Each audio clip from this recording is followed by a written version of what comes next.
Hey YouTube, what's going on? My name is Jonathan, and today we're going to talk about some of the news from the NBA about resuming play in Orlando, and um, and talk about some NFL news. But uh, before I get to all this, I am exactly at the views of this channel is about 1,900 views. So uh, thank you all for the support, and I'm gonna keep building and building, and that's what I'm gonna do. So as y'all know, a few days ago, Cam Newton was going to the Patriots, which that's not a surprise to me.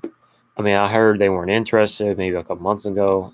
I've keep hearing reports, but my belief, I think New England was probably the best option available for Cam Newton because really to me, there wasn't really that many starting options. I mean, through because of the draft, the free agency, and to me, I mean, Pittsburgh would have been nice, but Big Ben looks like he's gonna, he said he wants to come back and play. So, um, but yeah, so we'll see if Cam Newton, but I do expect him definitely to get an opportunity for the Patriots, and maybe they're saying, hey, we don't know about Jarrett Stidham. Is he really the next future quarterback?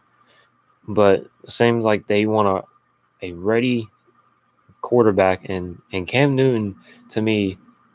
I mean, yeah, the situation with Carolina, I think everybody said, hey, it's his fault for not succeeding like since 2015, which is Super Bowl year. But to me, I mean, they really did not give him any receivers, and they didn't give him any help. I mean, you got Greg Olson, and that's pretty much what he had for when he was in Carolina. I mean, Steve Smith had him for a couple seasons maybe, but then they got rid of him.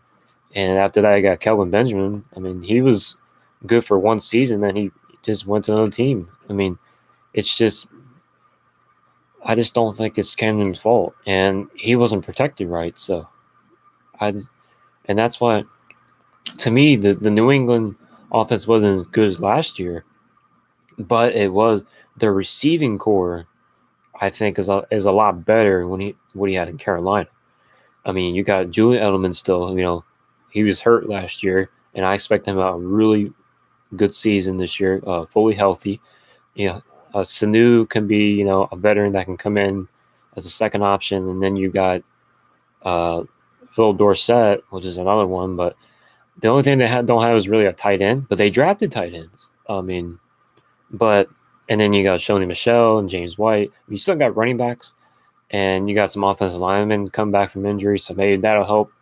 But to me, I think Cam Newton, I think to me is really going to fit with this Patriots offense. I mean, to me, I he's not going to be respected like what Tom Brady did. He's not going to be like that. But do I think he's gonna put on a show? Yes, because he's a superstar. And to me, when Cam Newton definitely is healthy, he's at least still a top 10 quarterback. I mean, if you put the right pieces around him. And to me, with all the Julian Edelman and Hamid Sanu and all those players that he's gonna say, you know what? Hey, I got some opportunities, and he's a different quarterback. He's different than Tom Brady. Tom Brady's a thrower. He's a you know he's a closer, but Cam Newton can run and he can throw the ball too. I mean, but I think it's all going to be about Cam. So that to me is a big positive going in the right direction. Um, and then the preseason, of course, is going to be shortened to 2 games, which it'll be finalized tomorrow. And to me, it makes sense for the preseason. I mean, you don't really need preseason. You don't need like 4 or 5 games for a preseason, just to get ready for this upcoming season. So to me, the preseason seems for 2 games seems about right. That's where it should have been the whole time. Because I mean, I know with the pandemic and everything, it's going to be tough, but players are getting paid, coaches are still getting paid, owners. I mean, they're probably going to lose money. I'm sure. I mean, there's going to be no fans. So, but I'm just glad some kind of sports is coming back. NASCAR is doing it. I mean, there a lot of locations. There actually it could be some fans, but we don't know. But they got to do what they got to do, and to me, I'm excited because hey, we've been getting bored. I mean, me as a sports fan, watching TV shows and stuff like that all the time, movies. Sometimes it just gets boring, and we need some kind of entertainment. Like if you're a sports fan, you got to have some kind of entertainment. So I'm so excited, and we'll see what happens. But this season for NFL is going to be amazing. I mean, it's going to be the best in decades.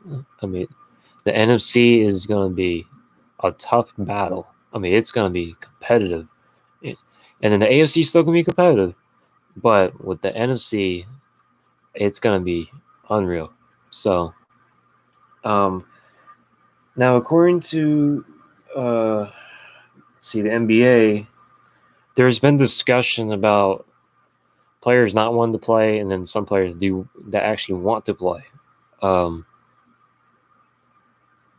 There is concern about if the commissioner said a couple days ago that if, let's say, they go there in July 7th or July 9th with the certain locations, and let's say they wait 2 weeks, get into practice with the teams and the other and the coaches and stuff.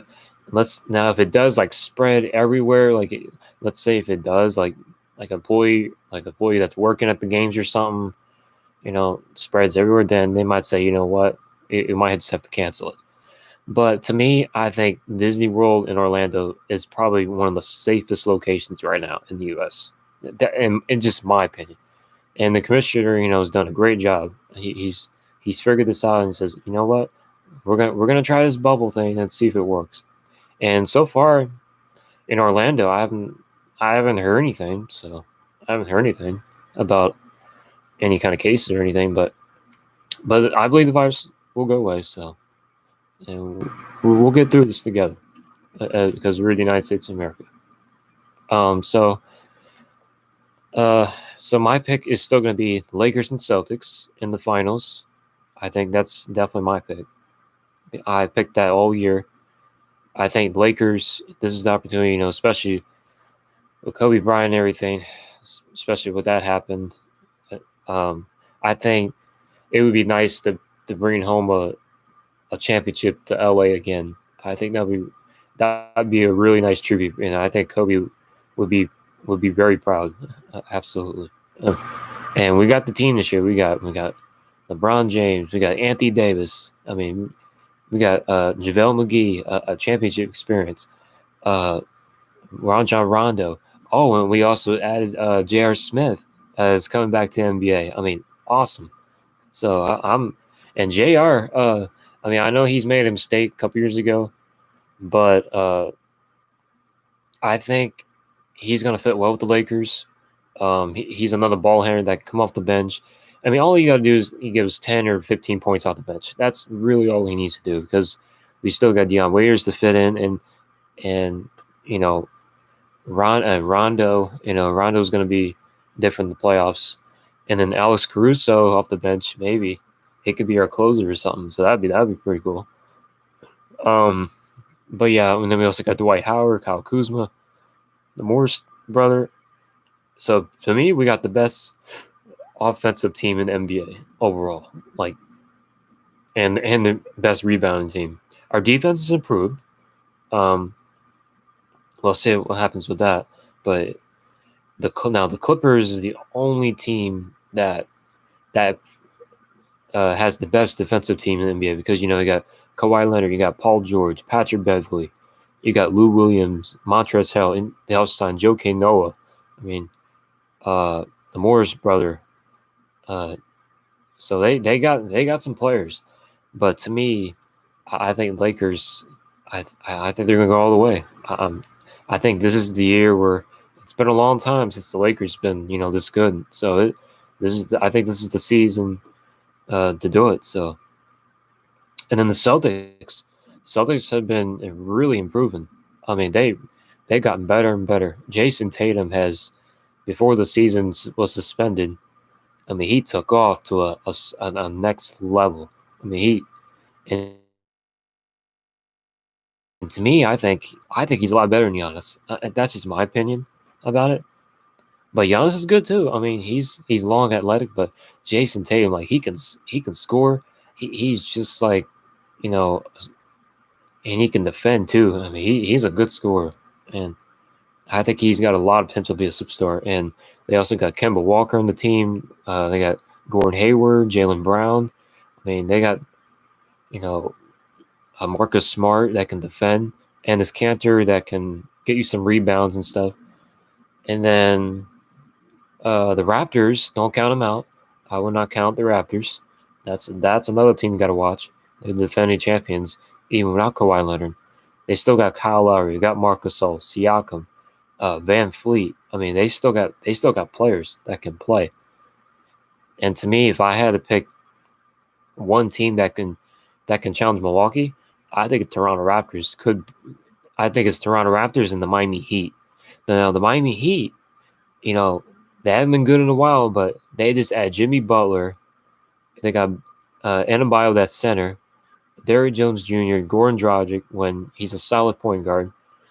And then they got Andre Iguodala, which played for the Warriors for like 4 straight years. He's won 3 finals. Oh man, I'm telling you, if Andre is if he's at least 80% of what he was in Golden State, I'm telling you, Miami's going to be a really tough matchup for Milwaukee. And to me, that would be my underdog that can take out Milwaukee. If Boston could match up Philly, but Philly to me, I mean, they might have the best defensive court, but to me, Ben Simmons and Joel Embiid does not mesh well on the court. They just don't. And if I had, and to me, I think probably most likely to get bounced out of the first round again, or the second round. I think they need to fire their head coach Brett Brown and get a better elite coach that knows what they're doing. I mean, you got Tyronn Lue. You know, Mark Jackson maybe could be an option. Hopefully, I think Mark Jackson should be a good candidate. And then maybe, how about the Greg Popovich? If you get Greg Popovich from the Spurs, I mean, he could leave the Spurs or something. I don't know. So that would be something to watch. But to me, if I had to pick it, it probably would be Tyronn Lue. But probably that'd be probably number one candidate they would pick. And then who else you got? You got Indiana. Pacers is a good team still. I mean, you got also you got the Orlando Magic actually in the playoffs. So I'm like Orlando. I'm like, wow, the Magic's in the playoffs second year in a row. So, and then the West, you got the Lakers, the Clippers, of course. You got the Rockets. If Rockets going small, to me, I think could help. And in some lineups, it might not help. Like when the game slows down, you need at least a 7-foot rim protector that can, protect the paint. And to me, a 6'5", 6'6", small forward or to me that's not going to be effective on the offense and on the defense either. I mean, the spacing might be good, but what if let's say like Jokic or something from Denver, and he's like a 7'2" or 7'1". If there's no way that 6'5", 6'6" PJ Tucker is gonna guard Jokic. They no way. He's not gonna go over Jokic. He's gonna block him. So to me, I mean, it'll help, but the only way Houston might have a chance, to me, is if Russell Westbrook and James Harden got to average like at least 40 points apiece. I mean, they got to at least average 40. I mean, that's the only way I can really see Houston. But to me, Russell Westbrook is not really he's not really a scorer, but he can get to the basket though if he wants to. But now James Harden, if he can consistently hit big jumpers or this big time 3-point shooting or something like that in the playoffs than does in the regular season, then Houston might have a chance. But to me, I just don't see them as a championship yet. I just don't. Their bench is really not good enough. I mean, you got Eric Gordon, but he's been consistent in the playoffs. I mean, a couple years ago when it was against the Warriors, which I think Chris Paul did play with the Rockets, I think they probably could have won. And when Eric Gordon, he missed like 4 or 5 in a row in the third, fourth quarter. I mean, to me, it's just like I just don't believe in Eric Gordon being consistent. I mean, I just don't. So, and then also in the West, you got the Utah Jazz is another one. You got the Memphis Grizzlies that are in the playoffs.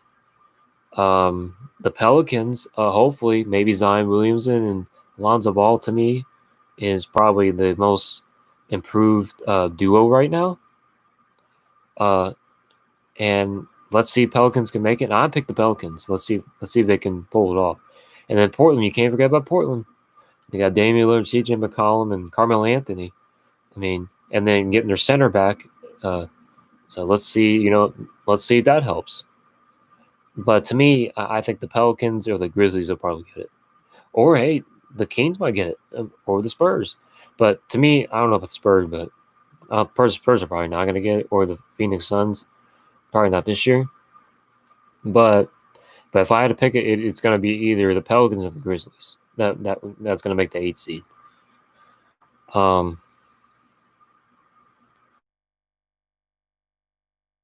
Just hold on.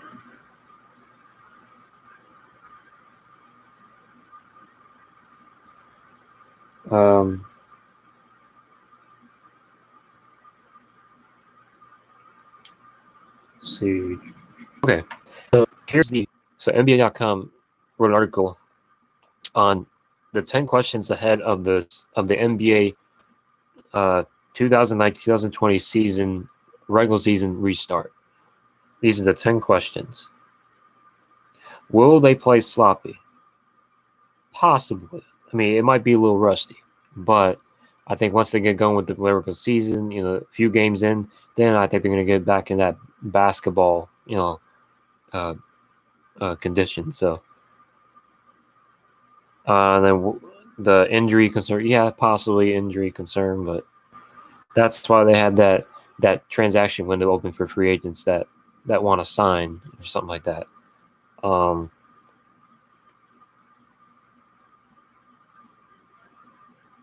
Another question could be, without fans, what would it be like?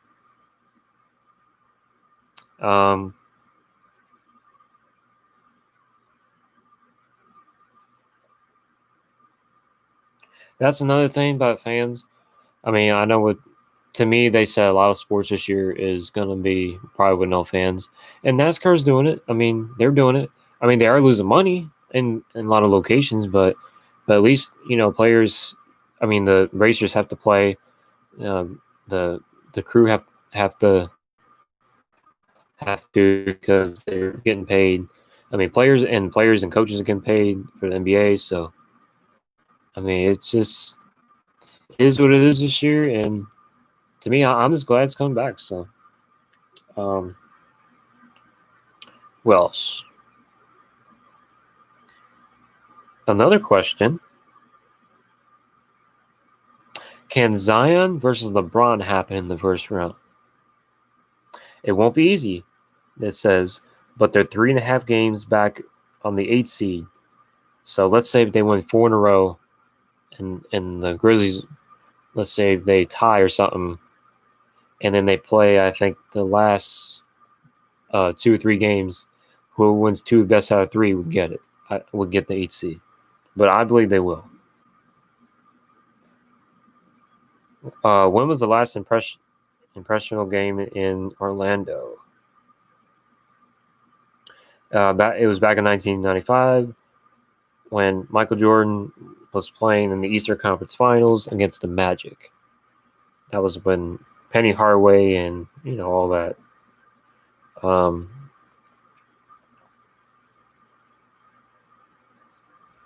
Let's see.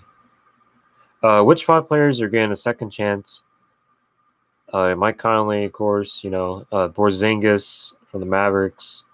Kyle Kuzma. Get an opportunity to go in that third option role. Victor Oladipo. Let's see if he comes back. If he's the same.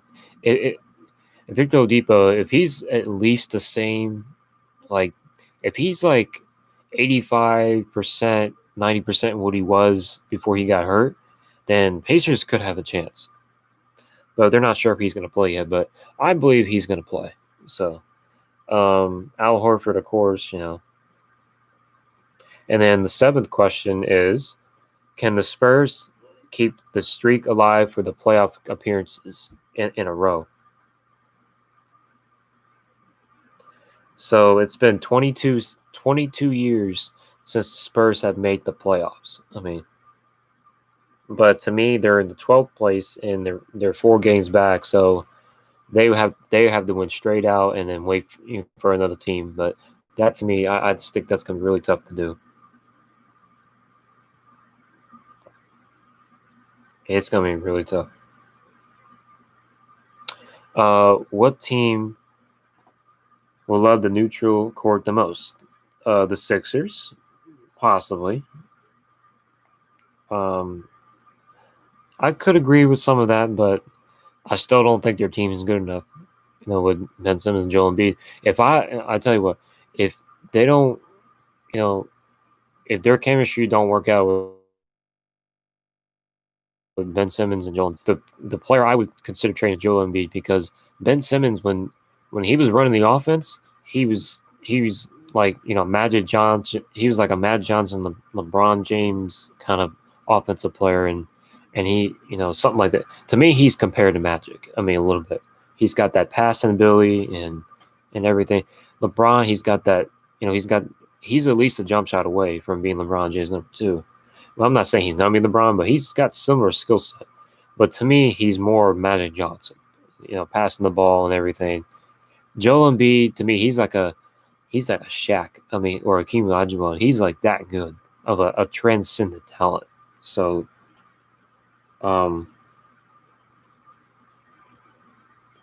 So yeah, if I was Philly, I probably would trade Joel Embiid, and there's a lot of teams would get a Joel Embiid. I heard Miami could be a possibility in the summer, or the off season, whenever the off season is, which is like I think it's in October or October 30th, I think. So we'll see what happens with that, but. Oh, question number 9. Is the Blazers a bit overrated? No, I disagree with that. They're a good team. They had some chemistry, things, and they didn't really have their centers a lot. So, again, they're starting center back, so maybe we'll see if that'll work. And then the last question is, will James Harden get his second opportunity for MVP? To be honest with you, with Russell Westbrook and everything, him taking the offense a little bit. I'm gonna say no. I think my MVP race is LeBron, Giannis, Kawhi, and Jason Tatum. That's my MVP race. But if I had to pick, I'm picking LeBron or Giannis would be probably the MVP. But my pick would be would be LeBron. So, because I'm a Lakers fan. So, but yeah, that's what NBA.com said about that. For the 10 questions, but I'm excited. They got a lot of basketball courts. They got 2 big arenas. Then they got a practice court for the players and coaches, so they can practice. and they could practice on the actual court. So, and then the hotels look amazing. They look really nice. They got a lot of stuff to do on the campus. Well, of course, they had to wear a mask and stuff like that. But they're going to open movie theaters, golf, uh, golf fields. I think soccer fields. They got a lot of stuff. They got concession stands, restaurants, and they got a lot of stuff in Orlando complex and it's really called the ESPN World Complex in Orlando Disney World. But it's a pretty nice campus. You can do a lot of stuff there. So let me see if I see. But anyway, going to the NFL, let's see something about the Giants.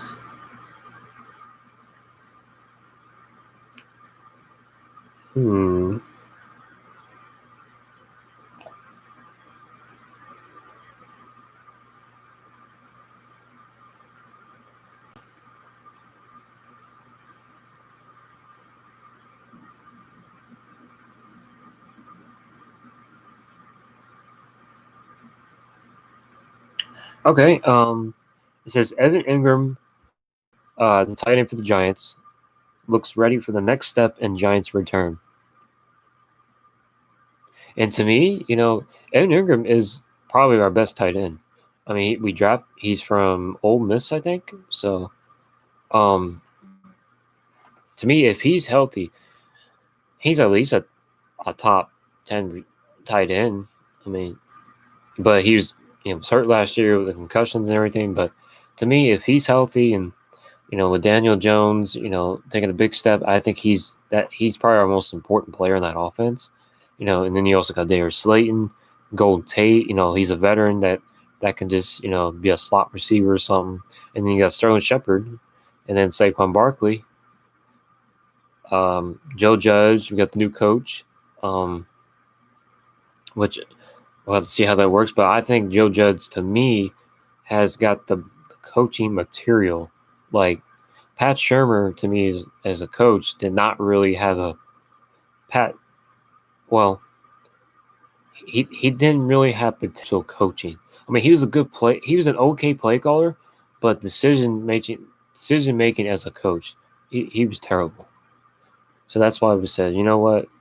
I mean, Gettleman said as GM, Dave Gettleman said he made a mistake hiring him, and he said, let's try something different. Let's try something outside the box, and let's see how Joe Judge works. I mean, but to me, what I've been hearing about Joe Judge, he's been very impressed with the player. He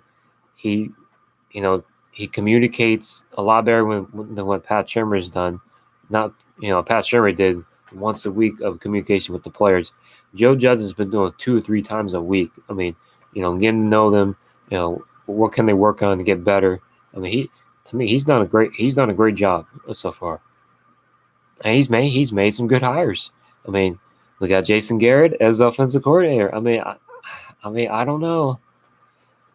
I had some mixed feelings about that, but to me, I think Jason Garrett would fit right in was the offensive coordinator.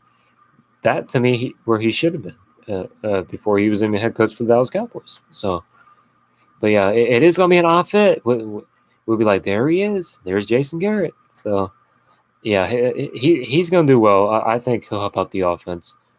And we got Patrick Graham from the Dolphins, and he made the Dolphins defense the last 4 or 5 games. They were I think a top 5 or top 10 defense. They got much better in the second half of the season.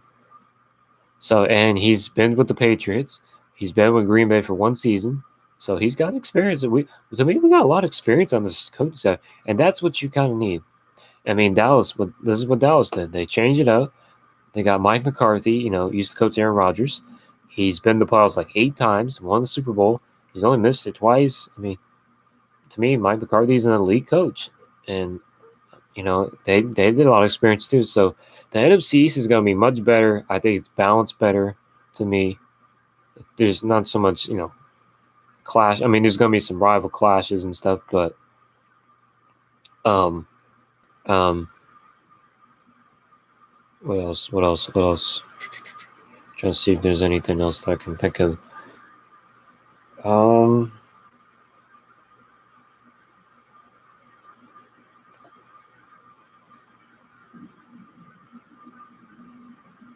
let's see. Let's see. Hold on. Let's go real quick.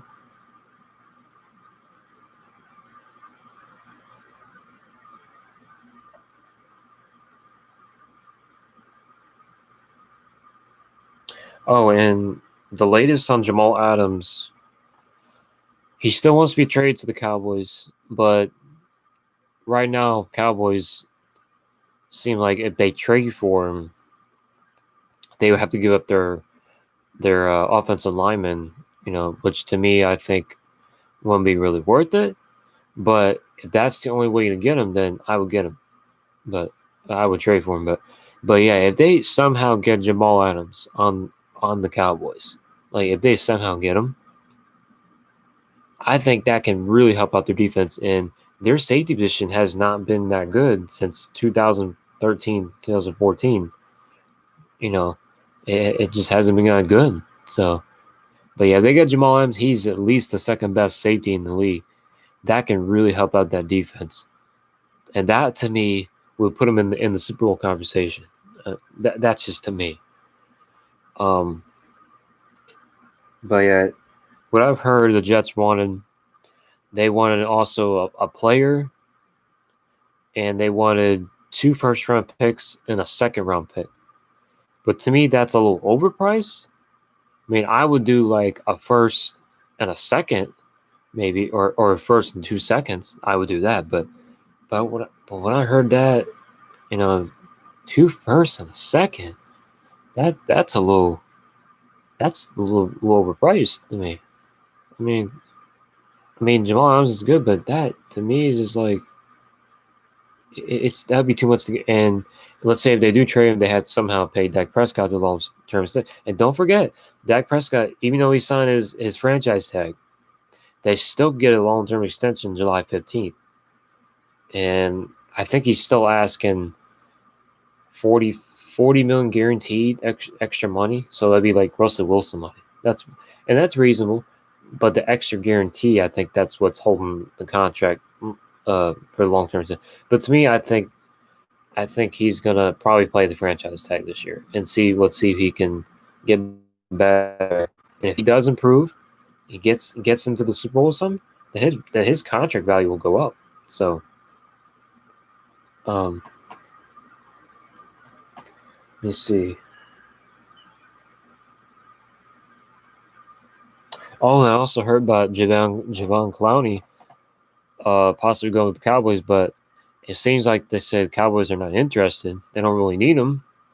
So the Saints right now are the leading favorite to get Javon Clowney.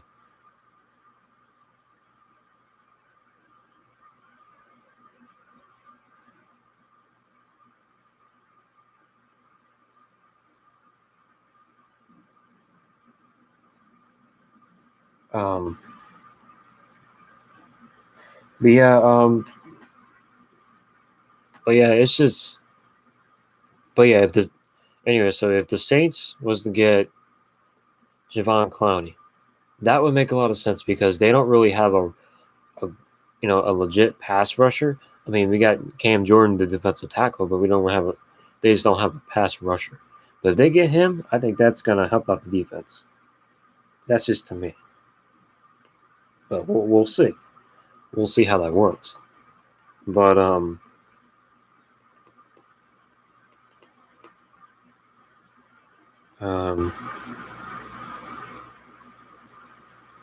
let's see. Let's see. Hold on.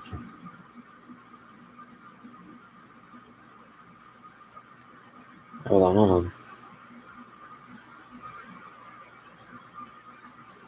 on. I'm trying.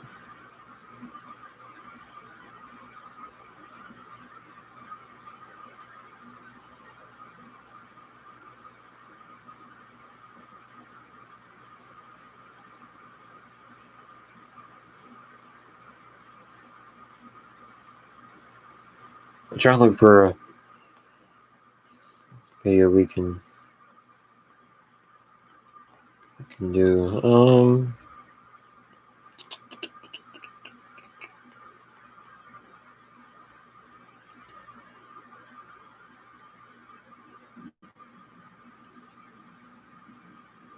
Oh, here we go.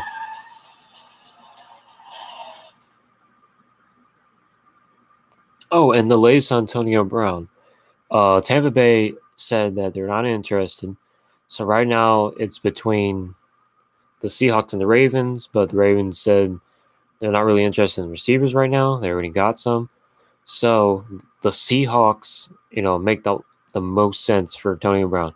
I mean, I know Antonio Brown, has done, his behavior has been a problem. He's been a distraction, but when his mind's right, to me, I think he's still at least a top 5 receiver in the NFL. To me, I think he's probably the best receiver that I've seen all the time. Like he's at least he's a transcendent talent. So, but I got a video, First Take, which is an ESPN show.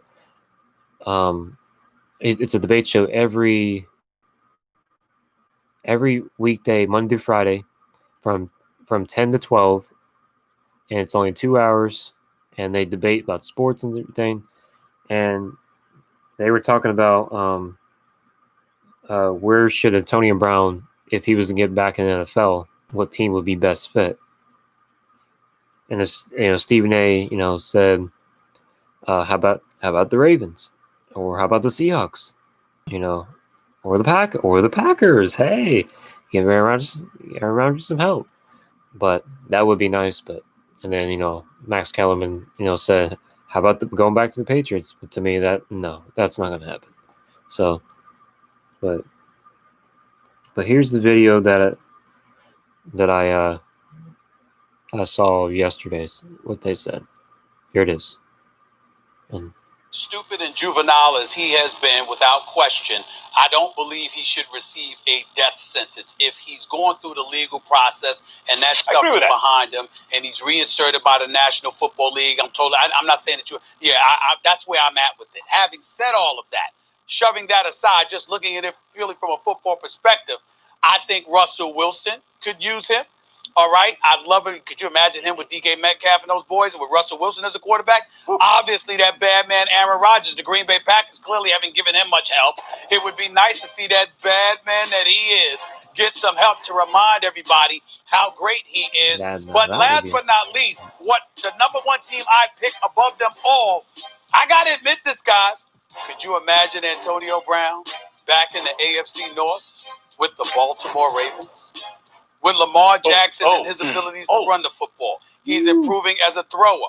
And Antonio Brown, talk about being highly motivated, knowing that you're going to play Pittsburgh twice a year. You talk about box office. You talk about box office appeal and really, really attracting eyeballs to a particular matchup and having a storyline for the entire season. Antonio Brown in the city of Baltimore, set to go against the Pittsburgh Steelers twice a year. That doesn't bother me. It doesn't bother me. All right, so you guys bring up a couple good teams. New England won. I don't think they could afford them. Max, Stephen A., you said a team and it should be at the top of the list. The Green Bay Packers. The Green Bay Packers should be on the phone with AB, figuring out what the league is going to do with his ability to play or right to play or clearance, whatnot. They're Davante Adams, right? Their pass game is Davante Adams. Their second leading receiver was their tailback, Aaron Jones.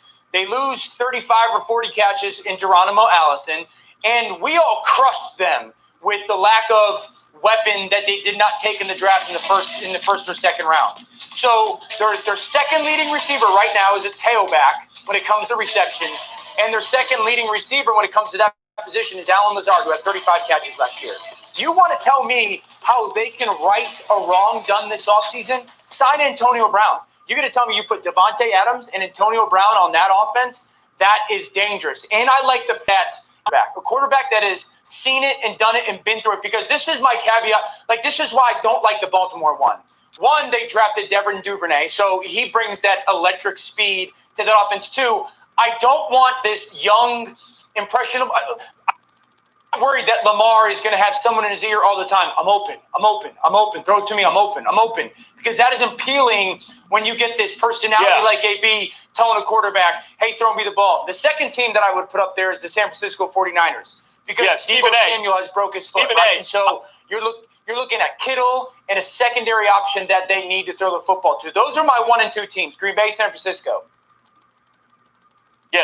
Stephen A., if it ain't broke, they got a good thing with the chemistry and everything then. But that's also okay, so Baltimore won 14 games. Green Bay won 13. And their tailback, could also catch passes for sure, using, has done both. And so he would, of course, as a talent, he improves any team. But the Patriots, while they won 12 games last year, guys, lost their quarterback and have an unproven guy there, and everyone bemoaned their lack of weapons. So there he would be going to a team, not that needs to be put over the top that's already a playoff powerhouse, but a team that he could really help get better maybe, as opposed to a team where there's a downside.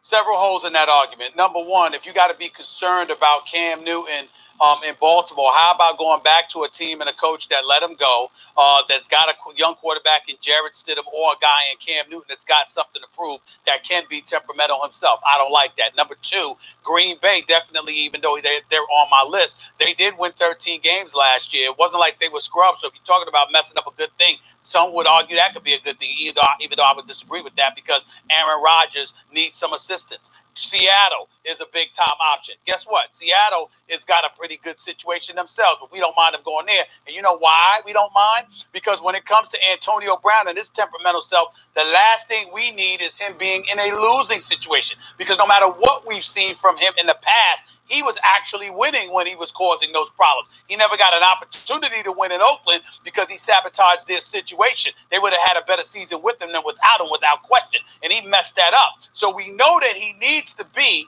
in a relative.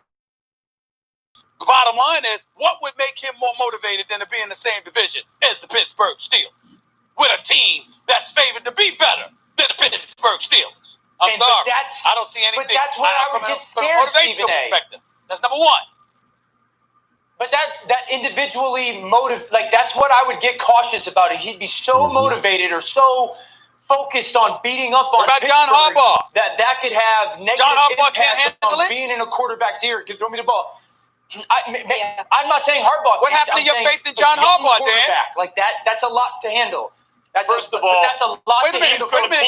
You've raved about John Harbaugh. You've raved about John Harbaugh for years, Dan Orlovsky. One of the best in the NFL. You ain't raving about him now? But we saw. All right, well, then what's the problem? But it's about the quarterback, Stephen A. Because it's about the quarterback. Guys, you haven't mentioned another team that could use him. I'm open. Tampa Bay.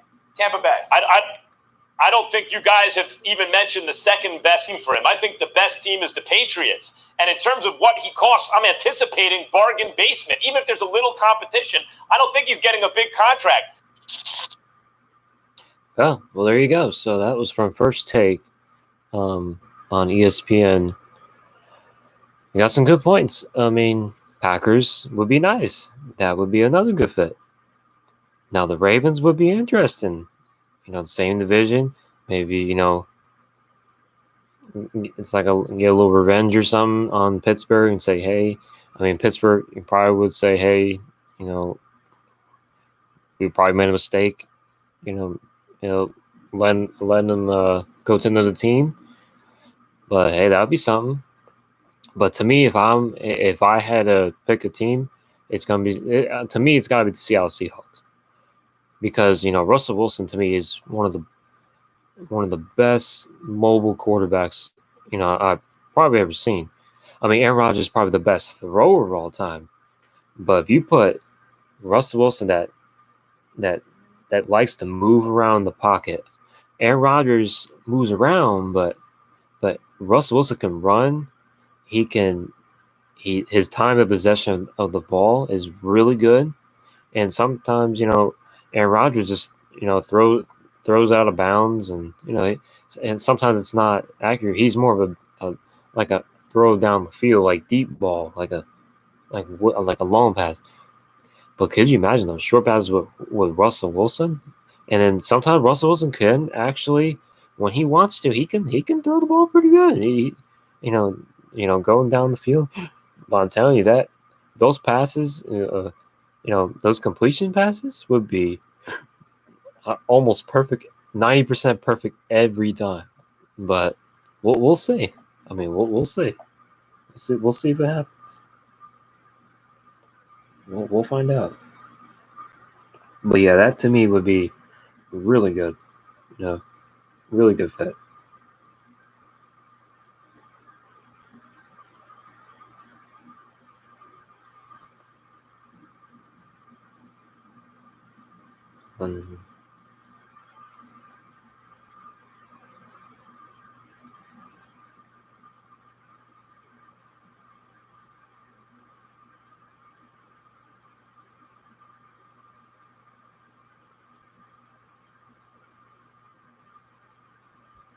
Hold on 1 second. I got another video of First Take Again of the ESPN show. Like who's gonna have a better season with their new teams? Tom Brady with Tampa Bay, or Cam Newton with the Patriots? Who would have the better season? To me, I think it's gonna be Tom Brady because they got, Mike Evans, got Godwin, you got Gronkowski coming out of retirement with a year, took a year off. He's gonna be motivated. Oh my gosh! I mean, Gronkowski still can play, man. I mean, he's a lot better than what Jason Witten did last. I mean, I'm not saying I like Jason Witten, but to me, when Gronk was playing, he was a lot better than Jason Witten. I mean, that's just my opinion. And then you also got, a good coach in Bruce Arians that, is a veteran coach, and that'd be nice for him to get at least get one Super Bowl at least. So yeah, it'd be something to watch. And Cam's gonna have a, exciting season to watch. I mean, he's gonna have an unreal season, which I believe. But here's the.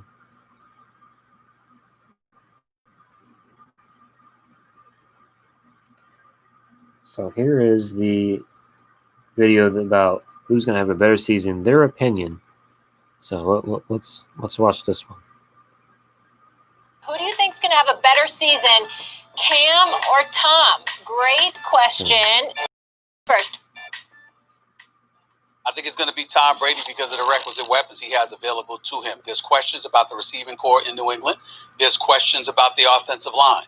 Cam Newton doesn't have that problem. He seems to have everything. They buffeted the offensive line. He's got Evans and Godwin as wideouts. He's got Gronkowski to join O.J. Howard. He's got a running game, Ronald Jones. I just look at Tampa right now, and I feel loaded offensively, and all Tom Brady's going to have to do is step back, read defenses, and fling that football. So I'm going to anticipate he's going to have a better year, not to mention the fact that they're not going to run the ball nearly as much as New England with James White and Sony Michel plan on running the football. As a result, Tom Brady will be flinging that football more, and I think he'll have better numbers.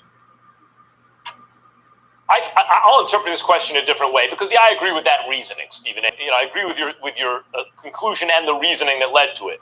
But really, what I'm interested in, who's the comeback player between these two going to be?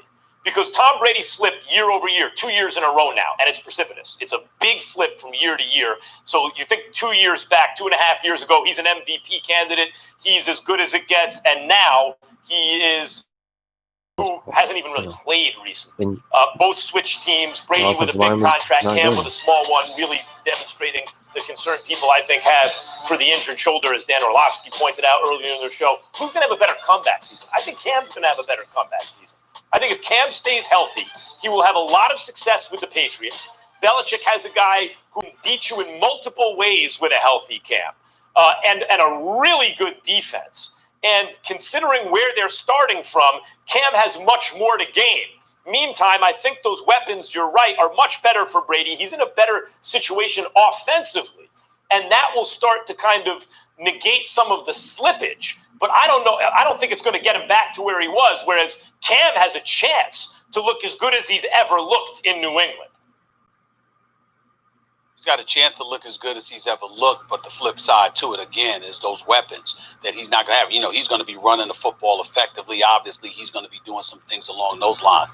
Tom Brady is going to be stepping back to pass. And then you also got to remember what they're doing. Like, for example, if Cam Newton is successful, Max, but it's against Miami and the New York Jets, it's entirely different than Tom Brady being successful against New Orleans and Atlanta. Oh, yeah. Okay, that's what we got to pay attention to as well, along with some of the other teams in the AFC. Tough matchups, but I think he can do that it. Actually, to me, that's like the weapons argument, though, Stephen A. The weapons, even though he has better weapons, Brady will get credit for that more than Cam will get credit because he doesn't have the weapons. By the same token, if Cam has a softer schedule, it's going to make him look better, not worse. All right, one more fan question I want to get to before we run out of time here. This one's from Kevin Truon. Kevin, thanks for hitting us up. Are the Bills still the team to beat in the AFC East, or is it still the Patriots after the Cam signing? What do you think, Max? Well, that's the beauty of this. People are thinking the Bills have all this momentum. So as high as the expectations ought to be for Cam in New England, they're not really as high as they'd be in previous years when there was no clear threat in the division. There is a clear threat in the division, and football people have really liked the Bulls heading into this season. This is just set up lovely for Cam if he has success. I'll go Buffalo. The narrative. Well, for me, I'm looking at the Bills. I'm looking at the Bills, and I'm just thinking along the lines of how elite their defense is. And so, to me, their defense is big time. They got, three of the best corners in their secondary in the business right now. And I think their defense is going to be all world. The question is, what are they going to get? What are you going to get from them offensively? I think that's a huge question mark right now with Josh Allen. You got to wonder what he's going to bring to the table and what have you. We'll see. They've got Stephon Diggs now, so you expect their offense to be upgraded. But I think Cam Newton definitely keeps the Patriots as the favorites within the division. Somehow, some way, Cam, along with Bill Belichick and Josh McDaniels, there's just a belief in them, and their defense is elite as well. The fact that their defense is elite, but you got Belichick and Josh McDaniels, I definitely think that the Patriots will still get the edge in terms of the odds makers, and I think it's legitimate. Another thing that's good, that's set up good for Cam in terms of the story of it all, Stephen A., Brady was not only the GOAT all these years, the GOAT coach, the GOAT quarterback, and they dominated the AFC East, but there were only basically off-brand quarterbacks in the division. Suddenly, Allen's on the rise, Darnold's on the rise, Tua's down in Miami. Suddenly, there are name-brand quarterbacks in the division, and it's Cam coming off the injury who has something to prove. It's just there are more, the obstacles loom larger now, and the credit will go to Cam out of proportion in a bigger proportion than it would in other years for the Patriots. Yeah, one thing I just want to mention here really quickly, guys. Randy, go ahead, Stephen A. You got your Javius White, you got Micah Hyde, you got this guy Boyer, and then they just added Josh Norman. So we got to remember what they bring to the table defensively in Buffalo. It can't be ignored. So yeah, I agree. Tom Brady, to me, I think he's gonna have a better season because with the offense, it's gonna be different, but it's a lot better what he had. But Cam Newton's still gonna be, I think he's still gonna be Cam. It's gonna be his team. So we'll see what happens. Buffalo, to me, I think he's gonna win the division. But I'm not counting out the Patriots because Bill Belichick's done it before. He's figured it out. So let's see what happens. And then I got one more video, and then I'm gonna get off here for the night. It was about ESPN First Take again, and it's about J.R. Smith signing with the Lakers today officially, and he's gonna wear number 21. So he's going to fill in that position. So here is, let's see if I can get it to. This is First Take's opinion on how J.R. Smith's going to fit with the Lakers. Coming and then reuniting with LeBron James as his teammate again when he was in Cleveland. So this is what they have to say about that.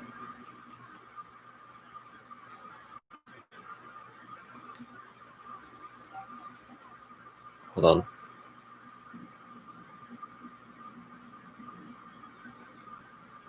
So here's First Take, their opinion on J.R. Smith coming to signing with the Lakers. Are you surprised JR is getting another shot with LeBron? We all know what happened. Not really, because you know what? If this had happened immediately after what transpired in Oakland a few years ago when he forgot the damn score, that would be different. But I've seen JR on several occasions, at least a couple of those times with LeBron James. LeBron loves the guy. And JR is one of the good guys, and Jay knows this. Jay knows this because I'm sure you've communicated with JR. Listen, it's kind of crazy to believe, but J.R. Smith is actually one of the nicest guys you can meet, and a lot of guys in the league have a lot of love for him. He made an honest mistake in the finals. Obviously, you get all of that, but he's not a bad guy. He's not a bad teammate. He can shoot. He can get streaky. He can explode on you. He can do some good things, some big things. Plus, if you recall, at the time he was in Cleveland, he was arguably their best perimeter defender. So you take all of those things into consideration and consider the actual individual he's replacing, which is Avery Bradley, who's one of the elite on-ball defenders in the game. Avery Bradley can really defend. If you got to replace him with somebody, what are you looking for? You're looking for somebody who can defend, and you're looking for somebody who can hit some shots from the outside. J.R. Smith can do both things, plus his familiarity with LeBron James, what LeBron James wants, and how anxious he will be to please LeBron James and make him happy, and dare I say, make amends for that faux pas that existed a few years ago. I think all of those things lend itself to J.R. Smith to replace Avery Bradley with the Lakers. I like it, and personally, I'm happy for him.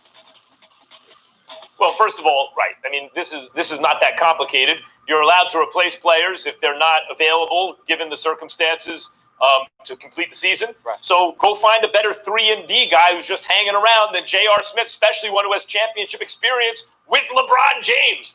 And Stephen A., to your point, Jay, I'll give it to you after this. I don't think this one's that complicated. I don't know if it's really, if you know, this is the motivation, but certainly history will record if J.R. Smith hits a big shot in these playoffs, which will be memorable, just because of the circumstances alone, and the Lakers wind up winning the championship, that will become part of NBA lore. Him making good and righting the wrong and winning a championship with the Lakers will be one of those stories that, you know, we tell for generations. So in terms of the narrative of this whole thing, it works great. And in terms of the basketball, he's long in the tooth, but, you know, he can probably still 3-and-D. Mm-hmm. Absolutely.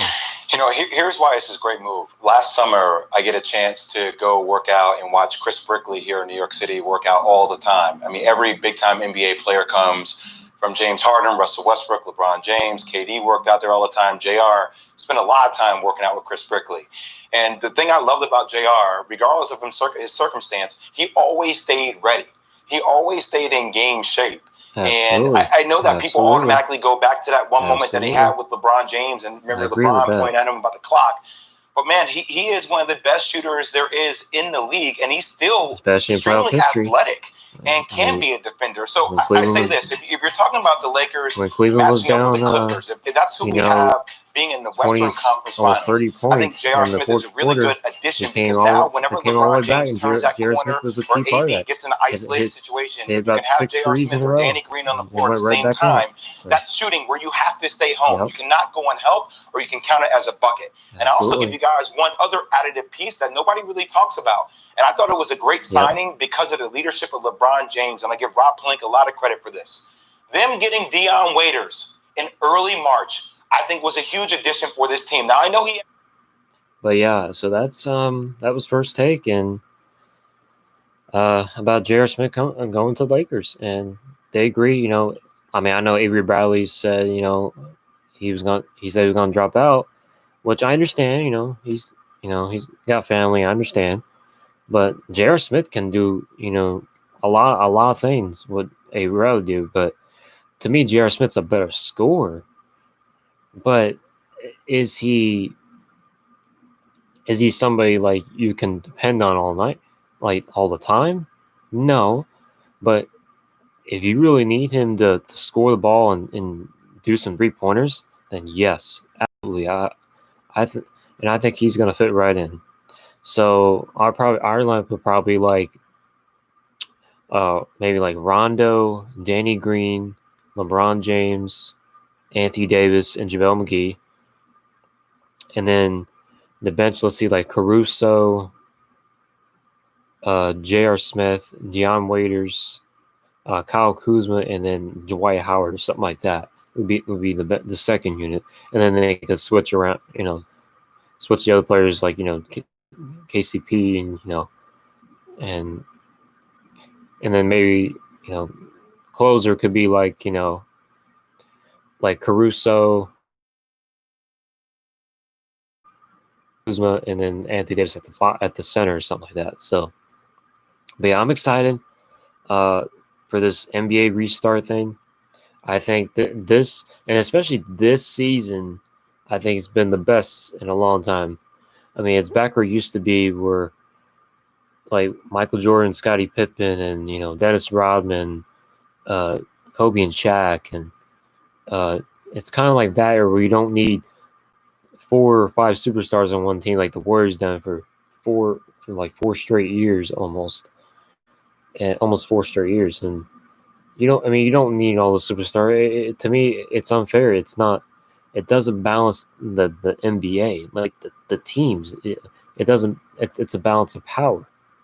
And to me, back where it used to be, I like it now. Where you use, as long as you have 2 or 3 superstars and you put at least some good bench players or some players around them, then you'll be successful, and a good coaching staff, and there you go. So, What else? I'm trying to see what else I can think of. Oh, who would I expect to win an NFL this year? If I had to pick one team that can, I'm going to still say Kansas City and Baltimore is the best 2 teams in the AFC. And then I got Tampa and I'm going to say probably Seahawks go at it, like Tom Brady's Russell Wilson again. That'd be like kind of a Super Bowl rematch in the NFC. That'd be pretty cool. So we'll have to see. And one team I think is going to surprise is Chicago Bears, and they got Nick Foles now, and let's see if Nick Foles can bounce back this year, and we'll see what happens. And the Giants, I think, with the Giants, it's more about. I mean, I like to make the playoffs. I mean, I still got Dallas to win the division. I mean, for the Giants, I just wanted to see how much better they got. If they can at least win 7 or 8 games, that's okay with me. I mean, that at least it's better than 5 or 3 games what we've done in the last 2 or 3 seasons. I mean, we got to start winning. We got to start winning. And to me, it's like, hey, but if they can do that, at least 7 or 8 games, then to me that's a big win for the Giants. I mean, it's all about how much better they got, So, but anyway, thank you all for watching this live stream, and I will post more NBA content on Instagram. Also follow my Twitter page. I'll do updates like sports reports or people talking around the league and stuff like that. And I hope you all have a good 4th of July weekend. Stay safe and have fun with family and friends, and that's pretty much it. And I will see y'all next time. Y'all have a good night.